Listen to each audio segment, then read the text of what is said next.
আজ দুপুরে এসএসসির ফল প্রকাশ, থাকছে না আনুষ্ঠানিকতা। বিভিন্ন জেলায় টানা বর্ষণে জীবন বিপর্যস্ত হলেও উত্তর অঞ্চলে দেখা নেই বৃষ্টির। ভোটের মার্কা শাপলা নয়, ইসির চূড়ান্ত সিদ্ধান্ত। রাষ্ট্র সংস্কারের ক্ষমতা অন্তর্বর্তী সরকারের নেই, মন্তব্য নার্গিস বেগমের। যশোর কালেক্টরেট মসজিদ কমপ্লেক্স মার্কেট কাপড় ব্যবসায়ী অ্যাসোসিয়েশনের ত্রিবার্ষিক নির্বাচনে মনোনয়ন সংগ্রহ। দর্শক, গ্রামের কাগজের সকালের খবরে আপনাকে স্বাগত। শুনছিলেন প্রধান প্রধান শিরোনাম, এছাড়াও রয়েছে রাশিফল। এবার চলুন যাওয়া যাক মূল আয়োজনে। 2025 সালের মাধ্যমিক স্কুল সার্টিফিকেট, এসএসসি ও সমমান পরীক্ষার ফল প্রকাশ করা হচ্ছে আজ বৃহস্পতিবার।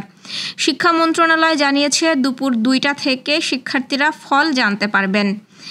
ইন্টারনেট এবং টেলিটক মোবাইলে SMS করে ফল জানা যাবে। শিক্ষা উপদেষ্টা সিআর আবরার বলেছেন, 2 মাসেরও কম সময়ের মধ্যেই কোনো বাহুল্য ছাড়াই সব বোর্ডের এসএসসি ও সমমান পরীক্ষার ফল প্রকাশ হচ্ছে। তিনি আরও বলেন, এবার অনারম্বর এসএসসি ও সমমান পরীক্ষার ফল প্রকাশ হবে। এবারের এসএসসি পরীক্ষার ফল হস্তান্তরের ক্ষেত্রে কোনো আনুষ্ঠানিকতা থাকছে না। 9টি সাধারণ শিক্ষা বোর্ড, কারিগরি শিক্ষা বোর্ড ও মাদ্রাসা শিক্ষা বোর্ড এসএসসি ও সমমান পরীক্ষার ফল নিজেদের মতো করে প্রকাশ করবে। গত কয়েকদিনের টানা বৃষ্টিতে যখন দেশের বিভিন্ন জেলার মানুষের জীবনে চরম দুর্ভোগ, তখন উত্তর অঞ্চলে বৃষ্টির দেখা নেই। দেশের উত্তর অঞ্চলের জেলাগুলোতে গত 3 সপ্তাহ ধরে বৃষ্টি না হওয়ায় প্রভাব পড়েছে আমন চাষে। পানির অভাবে কৃষকরা জমিতে চারা রোপণ করতে পারছেন না। কৃষকরা বলছেন, নষ্ট হচ্ছে বীজতলার চারাও। রংপুর আঞ্চলিক কৃষি সম্প্রসারণ অধিদপ্তরের অতিরিক্ত পরিচালক শফিকুল ইসলাম জানিয়েছেন, বৃষ্টির অভাবে চারা রোপণে দেরি হচ্ছে, তবে জুলাই মাস জুড়ে আমন লাগানো যায়। সময় মতো রোপণ ও পর্যাপ্ত সেচ নিশ্চিত করা গেলে আশানুরূপ ফল পাওয়া সম্ভব। তিনি জানান, বৃষ্টি না হলে বীজতলার চারাগুলো নষ্ট হতে পারে, তবে চলতি সপ্তাহে বৃষ্টির সম্ভাবনা আছে, যা কিছুটা স্বস্তি আনতে পারে। বিচ্ছিন্নভাবে 2-1টি এলাকায় বৃষ্টি হলেও তা সর্বোচ্চ 2 মিলিমিটার বলে তথ্য মিলেছে।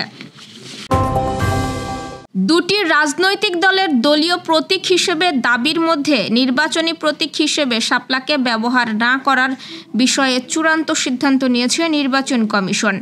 বুধবার নির্বাচন কমিশনার আব্দুর রহমানেল মাসুদ কথা বলেন। নাগরিক ঐক্য দলীয় প্রতীক হিসেবে কেটলির পরিবর্তে শাপলা দাবি করেছে। একই সঙ্গে নতুন রাজনৈতিক দল জাতীয় নাগরিক পার্টি এনসিপিও দলীয় প্রতীক হিসেবে শাপলা চেয়ে নিবন্ধনের সময় আবেদন করেছে। দেশের জাতীয় প্রতীকে শাপলা থাকায় কোনো রাজনৈতিক দলের জন্য নির্বাচনী প্রতীক হিসেবে তা বরাদ্দ নিয়ে বিতর্কের মধ্যে এই সিদ্ধান্ত নিল AMM Nasir Uddin commission. EC শাপলাকে নির্বাচন পরিচালনা বিধিমালার তফসিলভুক্ত না করার বিষয়ে সিদ্ধান্ত নিয়েছে। নির্বাচনী প্রতীক হিসেবে আর শিডিউলভুক্ত হচ্ছে না শাপলা। বিএনপির ভাইস চেয়ারম্যান অধ্যাপক নার্গিস বেগম বলেছেন, রাষ্ট্র সংস্কার কিংবা সংবিধানের কোনো কিছু সংযোজন বিয়োজন করার ক্ষমতা অন্তর্বর্তী সরকারের নেই। সে কারণে সুষ্ঠু ও নিরপেক্ষ নির্বাচনের জন্য যতটুকু সংস্কার প্রয়োজন ততটুকু করে দ্রুত নির্বাচনের জন্য বিএনপি বলে আসছে। কিন্তু সংস্কারের কথা বলে নির্বাচন পেছানোর ষড়যন্ত্র করে ঘোলা পানিতে মাছ শিকারের অপচেষ্টা করছে একটি পক্ষ। বুধবার যশোর নগর মহিলা দলের 5 ও 6 নম্বর ওয়ার্ড মহিলা দল আয়োজিত পৃথক নারী সমাবেশে প্রধান অতিথির বক্তৃতায় তিনি একথা বলেন।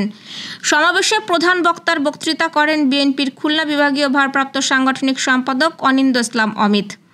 সরকারি MM কলেজ মাঠে 5 নম্বর ওয়ার্ড মহিলা দল আয়োজিত সমাবেশের সভাপতিত্ব করেন প্রভাষক সানজিদা ইসলাম এবং পরিচালনা করেন নগর মহিলা দলের সভাপতি শামসুন নাহার পান্না।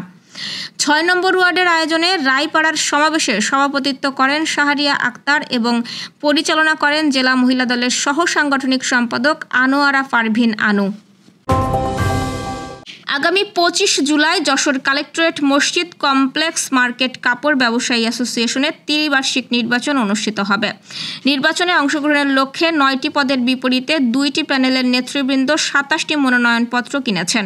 প্যানেল দুটি হচ্ছে মঈনুদ্দিন টেনিয়া রৌফ ভূঁইয়া পরিষদ ও লালু মুন্না পরিষদ। নির্বাচন পরিচালনা কমিটির আহ্বায়ক অ্যাডভোকেট মোহাম্মদ ইসহাক এ তথ্য জানিয়েছেন। নির্বাচন কমিশন দেওয়া তথ্য অনুযায়ী বুধবার দুপুরে মনোনয়নপত্র ক্রয়ের দিনে লালু মুন্না পরিষদ ও মঈনুদ্দিন টেনিয়া রৌফ ভূঁইয়া পরিষদের নেতৃবৃন্দ 9 পদের বিপরীতে 27টি মনোনয়নপত্র কেনেন। 12 জুলাই শনিবার দুপুর 1টা থেকে মনোনয়নপত্র দাখিল, 13 জুলাই রোববার মনোনয়নপত্র বাছাই ও প্রতীক বরাদ্দ, 14 জুলাই সোমবার মনোনয়নপত্র প্রত্যাহার ও চূড়ান্ত প্রার্থী তালিকা প্রকাশ এবং নির্বাচনী প্রচারের সর্বশেষ সময় 23 জুলাই মধ্যরাত পর্যন্ত। দর্শক, এ পর্যায়ে জেনে নিব কেমন যাবে আপনার আজকের দিন অর্থাৎ 10 জুলাইয়ের রাশিফল। মেষ রাশির যারা আছেন তারা মানসিক প্রশান্তির জন্য কিছুটা সময় মৌন থাকুন।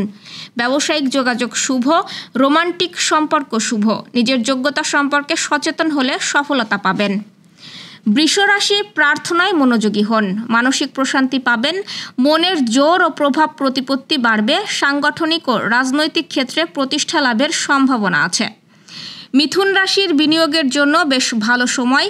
শারীরিক বিষয়ে সচেতন থাকতে হবে এবং ভেবেচিন্তে সিদ্ধান্ত নিন। কর্কট রাশির জন্য দিনটি বেশ সম্ভাবনাময়। অনেক প্রতিকূলতাকে জয় করতে পারবেন। পারিবারিক ও কর্মজীবনে সুনাম বৃদ্ধি পাবে। সিংহ রাশির জন্য আজকের দিন বেশ ইতিবাচক বার্তা নিয়ে আসবে। সাফল্য অর্জনের জন্য কঠোর পরিশ্রম করতে হবে। প্রেমে সফলতা পাবেন। ব্যয় নিয়ন্ত্রণ করা কঠিন হবে। কন্যা রাশির মানসিক দৃঢ়তা ও আত্মবিশ্বাস বাড়বে। ব্যক্তিগত প্রচেষ্টা ও উদ্যোগে অনেক বিষয়ে সফলতা পাবেন। প্রতিযোগিতামূলক কাজে সফলতা পাবেন এবং আর্থিক পরিস্থিতি ওঠানামা করবে।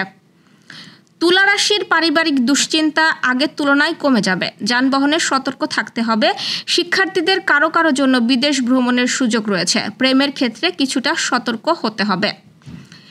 বৃশ্চিক রাশি নতুন কোনো কাজের পরিকল্পনায় সাফল্য লাভ করবেন।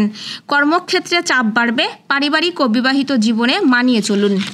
ধনু রাশির নিজের পরিকল্পনাকে বাস্তবে রূপ দেওয়ার সম্ভাবনা তৈরি হবে। সুশৃঙ্খল জীবনযাপনে অভ্যস্ত হন। অর্থনৈতিক বিষয়ে আপনার সফলতার ধারাবাহিকতা বজায় থাকবে। মকর রাশির আয় ও উন্নতির যোগ লক্ষ্য করা যায়। পারিবারিক বিষয়ে মতের অমিল ও ভুল বোঝাবুঝি বাড়তে পারে। দাম্পত্য জীবনে সংযমী আচরণ করা উচিত। কুম্ভ রাশির আজ আয় উপার্জন ভালো হবে। নতুন কোনো কাজের পরিকল্পনায় সাফল্য লাভ করবেন। কর্মসূত্রে ভ্রমণের যোগাযোগ তৈরি হবে এবং বিনিয়োগের জন্য ভালো সময়। মীন রাশির শারীরিক বিষয়ে সচেতনতা প্রয়োজন। শিক্ষা ও গবেষণামূলক কাজে সফলতা পাবেন। পারিবারিক শান্তি শৃঙ্খলা বজায় থাকবে। দর্শক, এই ছিল এখনকার আয়োজন। আগামীকাল ঠিক একই সময়ে সকালের খবর ও আপনার রাশিফল দেখতে ও জানতে চোখ রাখুন আমাদের গ্রামের কাগজের ইউটিউব চ্যানেল ও ফেসবুক পেজে। আর প্রতিদিনের খবরের আপডেট পেতে গ্রামের কাগজের ইউটিউব চ্যানেল সাবস্ক্রাইব এবং ফেসবুক পেজ ফলো করে রাখতে ভুলবেন না। আমাদের পরবর্তী খবর দেখুন বিকাল 3টায়। শুভ বিদায়।